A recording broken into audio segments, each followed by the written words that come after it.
سنستهل هذه الحصة بمداخلة للأستاذ أنيس القليبي من المعهد العالي للموسيقى بتونس حول المألوف التونسي وتنوع الروايات بين الجهات. فليتفضل. شكرا سيد الرئيس. إذا تحية للحضور، ومن خلالكم تحية إلى أستاذي الفاضل، تحية وفاء وعرفان لأستاذي الفاضل السيد عبد الرحمن أيوب الذي درست عنه في مرحلة ثالثة في ديوا، وكان خير منارة لنا للمعرفة ودلنا على طريق المنهجية والمعرفة، فتحية إلى روحه الطاهرة بهذه المناسبة، الله يرحمه ونعم. إذا مداخلتي اليوم بعنوان المألوف التونسي وتنوع الروايات بين الجهات، مقاربة نقدية في طريقة الجمع والتدوين. إذا يمثل الرصيد التراث الموسيقي التونسي في مختلف أنماطه وأشكاله ومنطقته الجغرافية والجهات التي ينتشر فيها ثروة معرفية ومكونا أساسيا للثقافة التونسية وللحضارة والثقافة الإنسانية بصفة عامة، ويعتبر المألوف التونسي موروثا موسيقيا مميزا وشاهدا على ما أبدعته أجيال من الموسيقيين التونسيين على مدى عدة قرون تراكمت خلالها التجارب وتعددت الروايات خلال حقب زمنية متتالية ومن منطقة جغرافية إلى أخرى. ولئن اختلفت الآراء والمواقف حول هوية هذا التراث ومرجعياته ومكوناته وأصوله، فإننا نرى أنه وليد تراكمات وتحولات كما هو الشأن في مختلف أشكال التراث اللامادي الذي تختزنه الذاكرة الجمعية وتتوارثه الأجيال المتعاقبة من خلال التواتر الشفوي. والمألوف التونسي حسب رأينا هو نتاج التمازج والتلاقح الحاصل بين الموروث الموسيقي الأندلسي وبين عدة عناصر أصيلة وراسخة في الموسيقى التونسية عبر العصور، سواء كان ذلك في الجوانب اللحنية والإيقاعية والأساليب الأداء والآلات الموسيقية المعتمدة وغيرها من العناصر والأرصدة. مثلت الهجرات الأندلسية رافدا أساسيا ساهم منذ القرن الثالث عشر في إثراء المشهد الموسيقي بالمغرب العربي بصفة عامة، حيث ظهرت عدة أنماط موسيقية، وهي الآلة بالمغرب الأقصى، الغرناطي بين شرق المغرب وغرب الجزائر، والصنعة بالجزائر العاصمة، والمألوف بشرق الجزائر خاصة بمدينة قسنطينة وبتونس وبليبيا. ومنذ تلك الفترة والتلاقح الحضاري قائم في الاتجاهين على المستوى الموسيقي في عدة نواحي، منها ما يتعلق بالآلات الموسيقية، ونذكر من بينها الآلات الوترية خاصة العود والرباب التي ستصبح فيما بعد من بين أساسيات الجوقة التقليدية للمألوف التونسي. وقد تدعم حضور الأندلسيين بتونس إفريقية خاصة منذ بدايات القرن السابع عشر إثر قدوم الموريسكيين أو الأندلسيين الذين استقروا بعدة مناطق في شمال البلاد، مثل ما يبينه المجسم التالي، سواء بتونس العاصمة حيث اختار عدد من العلماء والتجار وأصحاب الصنائع كالخزف وصناعة الشاشية وغيرها الاستقرار بأماكن خاصة بهم مثل حومة الأندلس بجهة باب سويقة نهج الأندلس وغيرها، كما استقر عدد من الفلاحين والعمال وصغار الصناعيين بأحواز تونس مثل إريانا وجديدة وطبربة والبطان.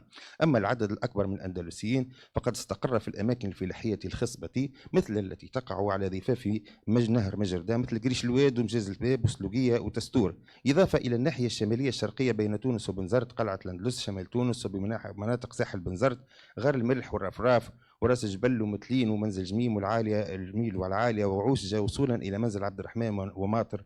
وفي بنزرت استقر الموريسكيون بحومة الأندلس، كما استقر جانب منهم بجهة الوطن القبلي بسليمان قرنباليا تركي بلي نيانو ونابل. وقد يمتد تأثير الموريسكي في بعض مظاهره إلى بني خلاد منزل بوزة الفدر شعبان الفهري بني خيار قربة وصولا إلى قليبيا، إضافة إلى استقرار جانب من الأندلسيين الوافدين خلال القرن السابع عشر بجهة زغوان.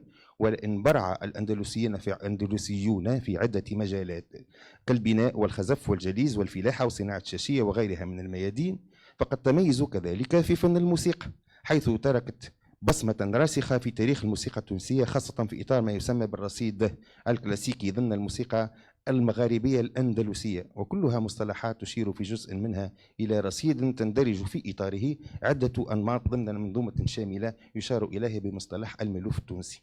يتأسس رصيد المألوف على عدة مكونات ما بينها القصيدة والموشح والزجل، وقد يتم جمع هذه العناصر من الموشحات والأسجال في إطار ما يسمى بالوصلة، وعادة ما تنبني على طبع معين مثل وصلة الرمل المائية أو وصلة المزموم وغيرها. كما يوجد نمط يسمى بالنعورة مثل نعورة التبوع ونعورة الختام، وهي عبارة على تسلسل مجموعات من الموشحات والأجزاء إلى آخره. كما ظهرت أنماط محلية هي نتيجة تلاقح بالموروث الشعبي مما تولد عنه قالب الفوندو العروبي والشغل، وهو ذي تأثيرات عثمانية تركية، وكذلك الاستخبار. كما ظهر في هذا النظام عدة أنماط موسيقية آلية من بينها البشرف التونسي. انتشرت موسيقى المألوف في عدة أطر وفضاءات، وقد استقطبت الزوايا والطرق الصوفية هذا الرصيد بمختلف جهات البلاد، مثل الزاوية العزوزية والعيسوية والقادرية والسلمية وزاوية سيدي نصر القرواشي بتستور وغيرها. وهذا النمط يسمى بمألوف الجد، وتكون نصوصه الشعرية في أغراض دينية، كما يسمى رصيد مألوف الجد في الطريقة العيسوية بالششتري، حيث تغنى نوبة المألوف بطريقة جماعية بمصاحبة آلتين هما إيقاعيتين، هي الششتري أي آلة الطار إضافة إلى النغرات.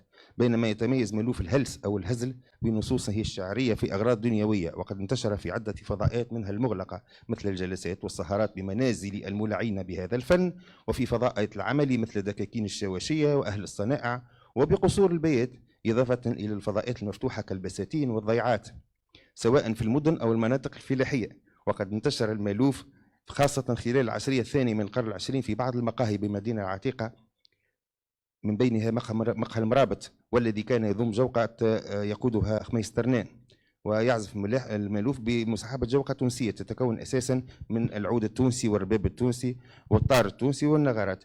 جمعت نصوص المألوف في مدونات تعرف بالسفاين أو المجاميع، مثل هذا المخطوط المجهول المؤلف الذي كتب بخط مغربي ويحتوي على نصوص مألوف تونسي في الجد والهلس أي الهزل في أغراض شعرية دينية ودنيوية.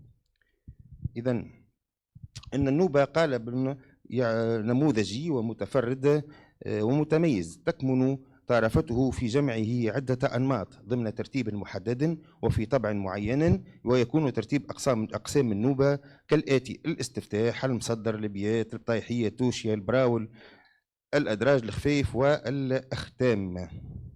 وتقسم النوبة إلى نوبة المألوف إلى 13 نوبة من الذيل إلى المايا كما ترون.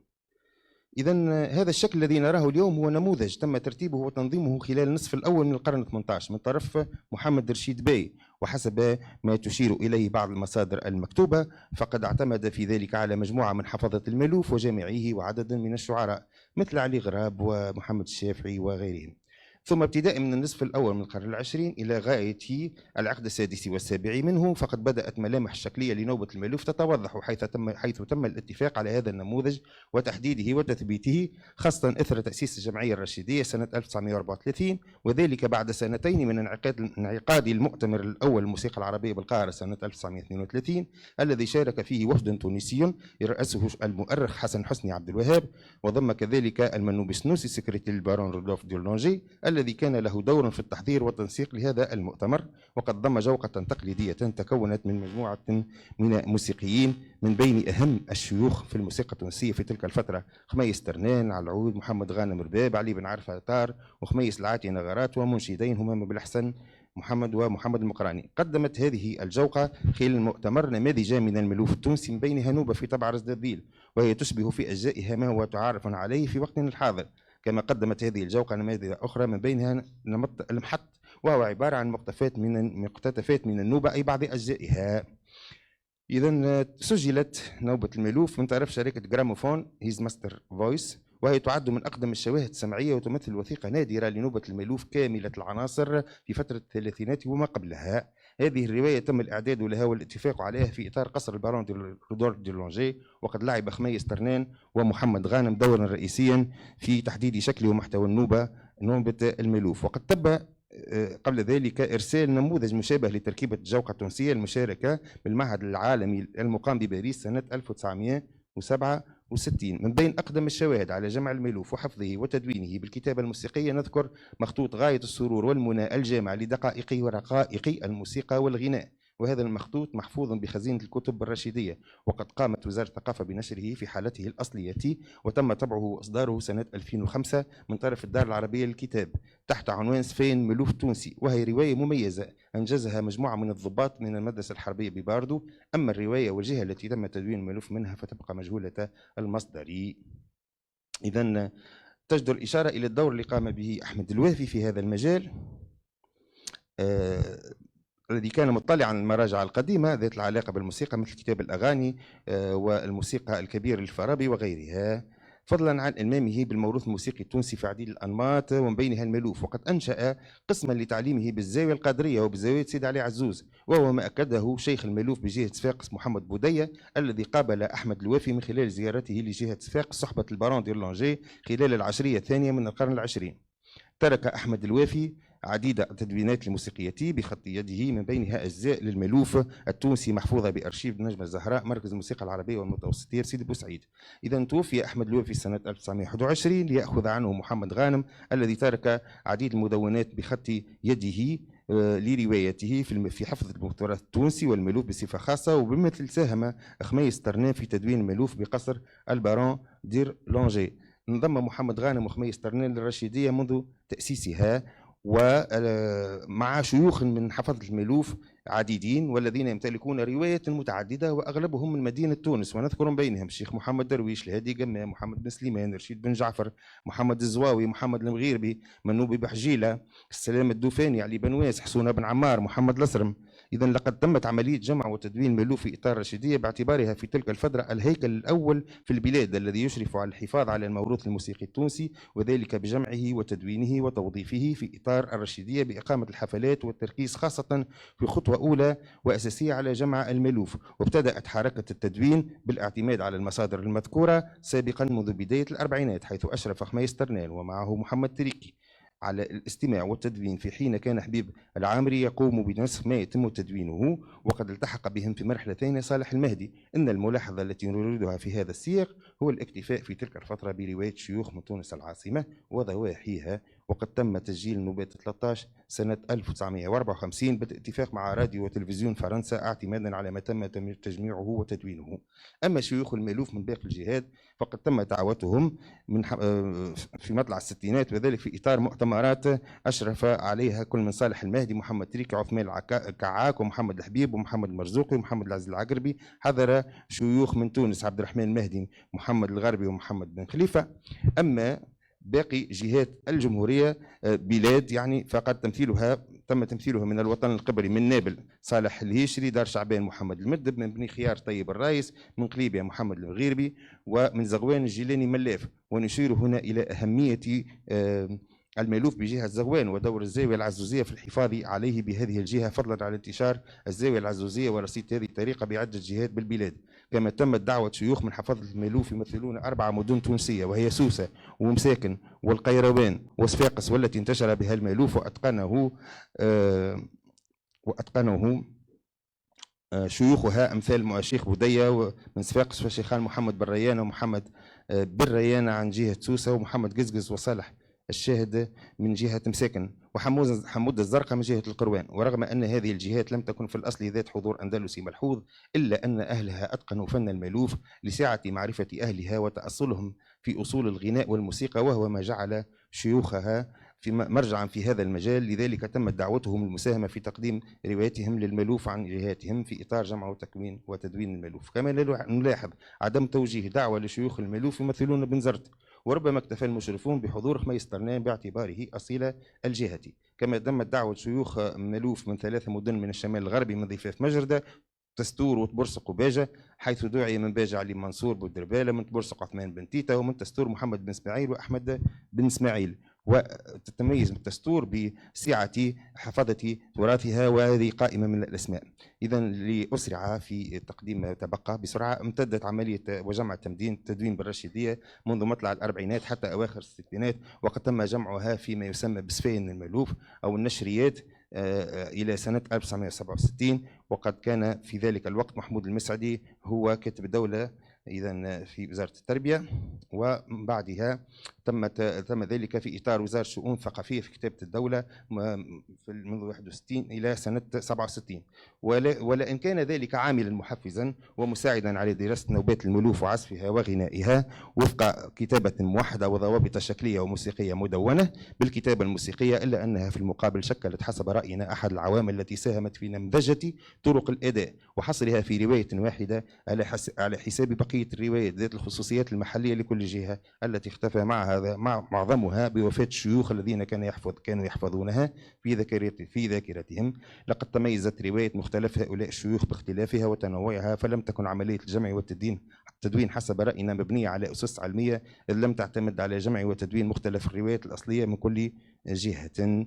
إذن فضلا عن إضافات مستحدثة لأجزاء من بعض النوبات والتي لم يوجد لها أثر لدى الشيوخ من كل الجهات، فقد كان الهدف تقديم نوبات كاملة الأقسام حسب النموذج الذي أشرنا إليه. لهذا أختم، وجب إعادة النظر في كيفية التعامل مع التراث الموسيقي التونسي بصفة عامة في تنوعه واختلاف رواياته بين جهات البلاد التونسية عامة، بصفته جزءا من تراث حضاري يخضع كغيره من مكونات الهوية الثقافية لضوابط في إطار المحافظة على التراث اللامادي، كما يتعين على الباحثين الالتزام بمجالات التدخل وحدودها في عملية جمع الروايات من الشيوخ من مختلف جهات البلاد، نظرا لأهمية المنهجية المتوخاة بجمع المألوف وتسجيله وتثبيته بالترقيم الموسيقي وما ينجر عن ذلك من تحولات على مستوى أصالة الرواية الشفوية وطرق وتقنية الأداء. وفي الأخير لا يسعني إلا أن أتقدم لكم بجزيل الشكر على حسن الاهتمام والمتابعة. شكرا. وأنا لا يسعني إلا أن أشكرك على هذا الجهد وعلى تحملك هذه الحاح في التزام بالوقت، وهي مهمة صعبة، ولهذا أنا كنت متعاطف على الأستاذ خالد هذا الصباح، لأنه كان في وضع، رغم أنه رئيس ولكنه في وضع لا يحسد عليه. شكرا في هذه الجولة الشيقة في عالم المألوف وما أدراك ما المألوف. حقيقة كانت هذه الإطلالة ممتعة، ولا سيما أن في يعني ربطت بين هذا التراث الموسيقي والإشكالية العامة لهذا الملتقى اللي هي الجهاد، يعني علاقة فيها، وحاول يجد هذا مهم، يعني كيف أن هذا التراث دائما يعاش ويدرك ويتمثل بمفردات جهوية محلية، وتلك هي اللي تجعل فيه نكهة، فيه روح. حتى إن شيء جاء ربما وافد، ماذا يصير إعادة تبيئته بشكل أنه يصبح يقوى هذا البعد المحلي الخصوصي اللي فيه وجدانية وفيه شاعرية بارك الله فيك. شكرا على هذه